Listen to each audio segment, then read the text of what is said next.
bonjour, merci d'être là. Je commence. Dans la culture populaire contemporaine, la vague d'œuvres usant de la remédiation comme stratégie discursive et critique ne s'est pas encore brisée sur les écueils du manque de substance.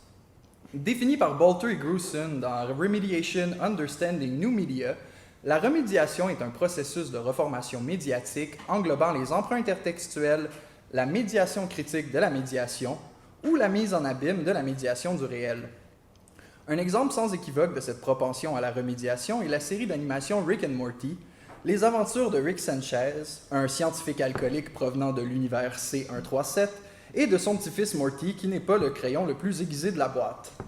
De ce fait, je m'interrogerai sur les tensions inhérentes à la logique formelle et interne de la stratégie discursive employée par les créateurs de cette série, plus particulièrement dans les épisodes où la simulation virtuelle agit à titre de cadre narratif.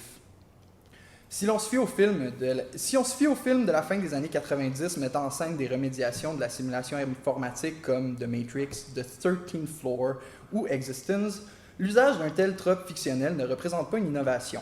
Cependant, la présence d'un personnage métaréférentiel comme Rick Sanchez ouvre la voie à une lecture baudrillardienne de ce trope. Je commencerai par cerner le portrait sémantique de ce personnage, inscrit dans les épisodes M. Night Shyamalan et Morty Night Run. Puis, j'analyserai la troisième itération de la simulation, celle de l'épisode de Rick Shank Redemption, afin de montrer comment The Rickiest Rick of All prend en otage et oblitère les conceptions que le spectateur avait de l'arc narratif principal de la série.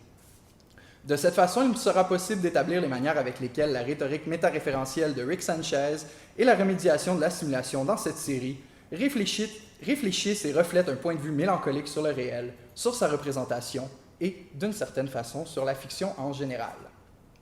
Avant de plonger dans l'analyse des deux premières récurrences de la simulation, il incombe de décrire le caractère métaréférentiel de cette série d'animation pour adultes et d'en définir certaines particularités. En haut de l'écran, en 1993, dans l'essai et Unibus Pluram, Television and US Fiction, David Foster Wallace tentait de rappeler à ses contemporains l'importance de prendre au sérieux la télévision, puisque ce média de masse agit à la fois comme dispositif de diffusion et de définition de l'atmosphère culturelle que l'on respire. Comme le postule Foster Wallace, la limite du potentiel de critique de la télévision se situe souvent au niveau de l'ironie déployée dans les œuvres mettant en scène des mythes de la culture populaire. Ces commentaires, même s'ils datent de plus de 25 ans, sont toujours d'actualité. En effet, les dessins animés pour adultes exploitent encore l'ironie et l'autodérision à dessein d'atténuer les reproches qui pourraient leur être faits, en avouant de facto leur tort de manière cynique.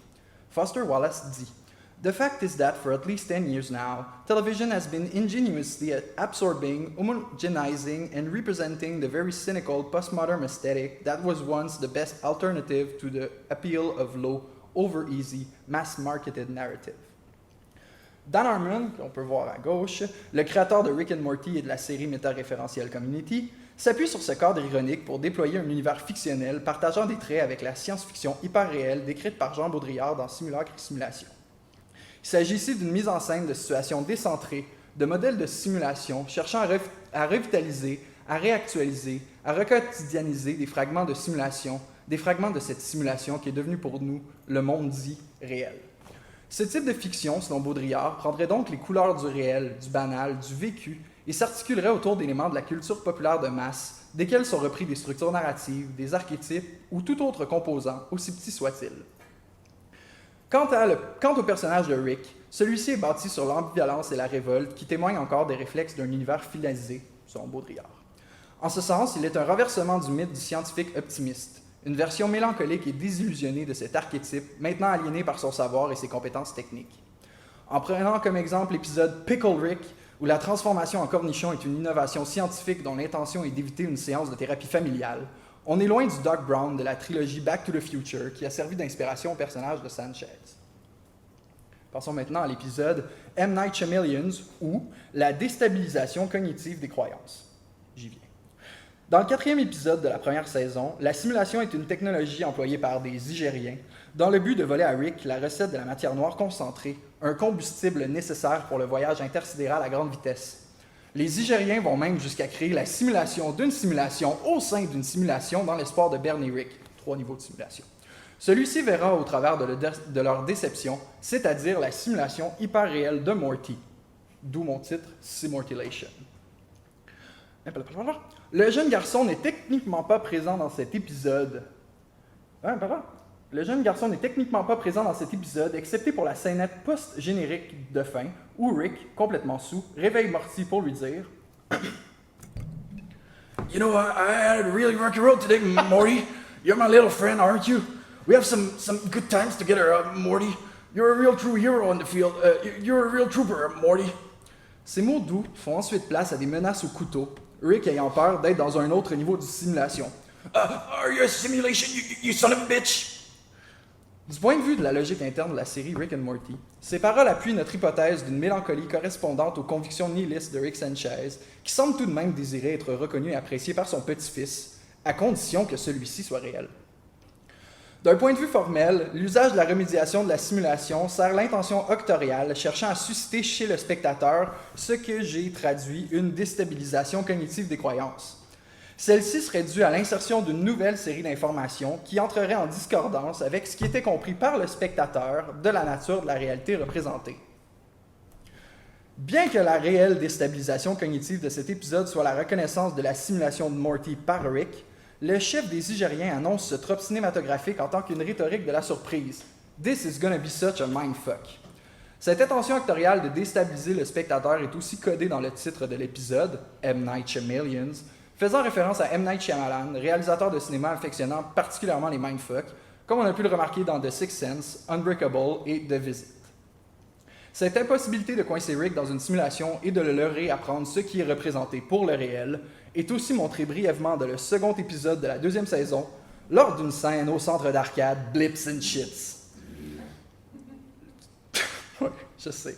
Des comportements de Rick and Morty dans le jeu Roy A Life Well Lived. Le jeu de réalité virtuelle Roy A Life Well Lived propose l'expérience de la vie d'un humain blanc hétérosexuel né aux États-Unis. École, football, famille, vendre des tapis pour le beau-père, cancer, rémission et mort, etc. Les comportements vidéoludiques antithétiques de Rick and Morty exposent l'attitude des deux protagonistes face à une simulation dont le cadre narratif semble rigide. À défaut de suivre le récit dramatique programmé comme l'a fait Morty, qui était déconnecté de la réalité durant sa partie, Rick commente les choix introludiques et extraludiques de Morty, tout en faisant figurativement disparaître le personnage de Roy de la carte en brûlant ses papiers d'identité. Dans cette scénette, les habitus ludiques de Rick and Morty sont une mise en abîme des comportements de ces personnages dans le schéma narratif de la majorité des épisodes de la série. Rick est en contrôle et ne se laisse pas limiter par les lois, qu'elles soient légales, physiques, virtuelles ou narratives, alors que Morty ne fait que subir majoritairement les aventures folles qu'il vit aux côtés de son grand-père. Cette tendance à l'ingouvernabilité de Rick est renforcée dans le premier épisode de la troisième saison, alors qu'il est inséré dans une réalité virtuelle par la Fédération Galactique. C'est les méchants. Comme on peut le voir en haut, Sanchez réalise rapidement qu'il est dans une simulation. Il prouve son hypothèse en demandant à la version simulée de Jerry, le père de Morty, de se plier 12 fois, ce qu'il ne réussit à accomplir qu'aux 3/4. C'est ainsi que Rick détermine qu'il est dans une simulation produite par un Brainalyzer de la série 9000, un outil donnant accès au contenu intentionnel ainsi qu'aux souvenirs d'un sujet.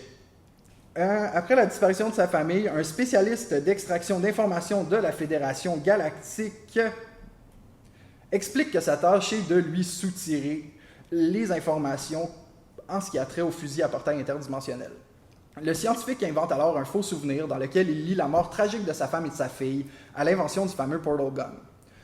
Rick subvertit les attentes spectatoriesques de Cornelius Daniel, présenté ce vautrant de Mick Crockett trempé dans la Szechuan sauce comme le serait un téléspectateur.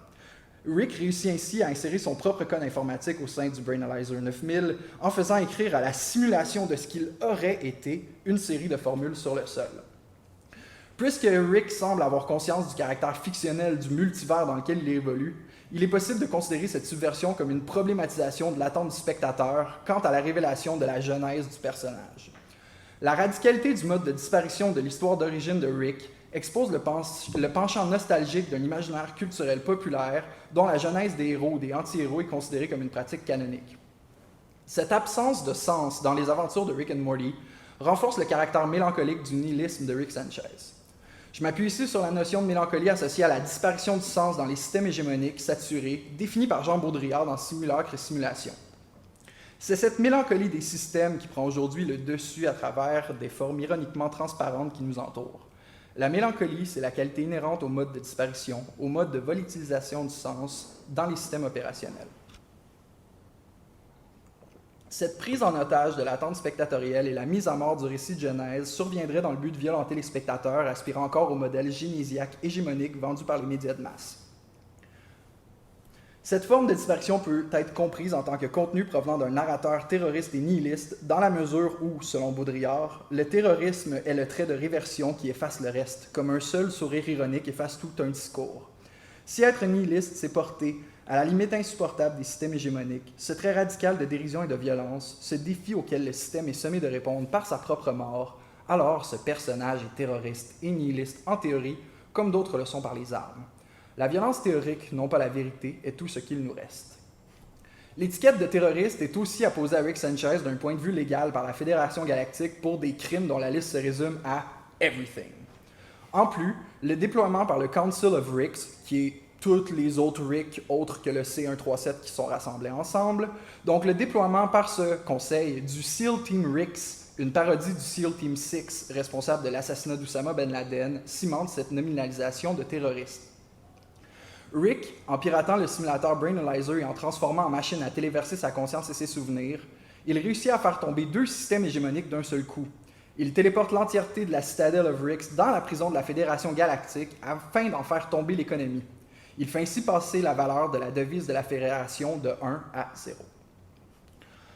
Après avoir réussi à sauver ses 2 petits-enfants des mains du Council of Ricks et à débarrasser la planète Terre de la majorité de la population extraterrestre venue s'y installer depuis la fin de la seconde saison, Rick explique à sa famille qu'il ne s'était pas laissé capturer pour les protéger de lui-même, mais parce qu'il souhaitait détruire la Fédération Galactique de l'intérieur.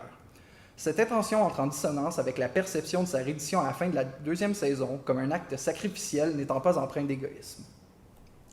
D'un point de vue métanarratif, le monologue de Rick, débité follement alors qu'il ne reste que Morty et le spectateur dans le garage, est un discours ressemblant visuellement à celui prononcé lors de la fin du pilote de la série. Cette répétition d'un long monologue métaréférentiel permet à Rick de suivre la règle « Comedy comes in three » en intégrant la 3e et dernière référence à la Szechuan sauce, un gag qui transcende maintenant les niveaux diégétiques de cet épisode.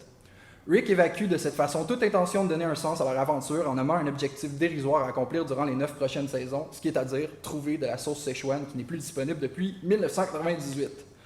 Aussi, Rick Sanchez signifie au spectateur que, d'une certaine manière, ces commentaires métaréférentiels ne devraient pas être tous pris au sérieux, car ceux-ci proviennent d'un comique nihiliste et mélancolique. En somme, les tendances comportementales liées au nihilisme et à la mélancolie de Rick Sanchez dans les remédiations de la simulation virtuelle représentent un habitus que l'on peut associer à un terroriste mélancolique baudrillardien. Les actions et les réflexions de Rick, placées face à des systèmes cybernétiques saturés représentant des systèmes hégémoniques, mettent en lumière que les règles de ces appareils et structures idéologiques sont aussi vides de sens que le réel, un réel sans cesse simulé, fictionnalisé ou encadré par des lois aussi arbitraires que l'impossibilité pour un humain de se plier plus de 8 fois sur lui-même. Baudrillard dit, et conclut ma présentation, « La mélancolie est cette désaffectation brutale qui est celle des systèmes saturés.